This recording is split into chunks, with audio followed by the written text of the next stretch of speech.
पे वीडियो देखा है, यह वीडियो बिहार राज्य के गया जिले का है, जो कि बोध गया मंदिर का वीडियो है दोस्तों। जी हाँ दोस्तों, आप सभी को पता ही होगा कि गया का एक प्रसिद्ध मंदिर बोध गया है, जिसमें बहुत सारे लोग विदेशी ये सब बाहर से आते हैं बुद्ध भगवान का दर्शन करने के लिए। और दोस्तों आप सभी को बता दें, यह नज़ारा वही बोध गया मंदिर का है जिसमें विदेशी महिलाएं पवन सिंह के भोजपुरी गाने पे डांस करती हुई नजर आए। दोस्तों दरअसल बात ऐसी है कि मैं अभी से कुछ घंटा पहले बोध गया घूमने गया था और उसी दौरान मुझे ये नज़ारा देखने को मिला, तो मैंने सोचा आप सभी के बीच ये चीज़ शेयर किया जाए कि पवन सिंह का फैन सिर्फ देश में ही नहीं है बल्कि देश के बाहर के लोग भी पवन सिंह का फैन है। तो दोस्तों आप सभी को ये वीडियो कैसा लगा आप लोग कमेंट में जरूर बताइएगा। और दोस्तों आप लोग कौन सा राज्य से बिलोंग करते हो आप लोग कमेंट में लिखिएगा। मैं तो बिहार राज्य से गया जिले से बिलोंग करता हूँ, आप लोग भी अपना जिला और राज्य जरूर से लिखिएगा कहाँ से आप लोग वीडियो देख रहे हो।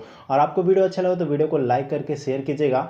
तो मिलते हैं बस नए वीडियो के साथ में, तब तक के लिए धन्यवाद दोस्तों।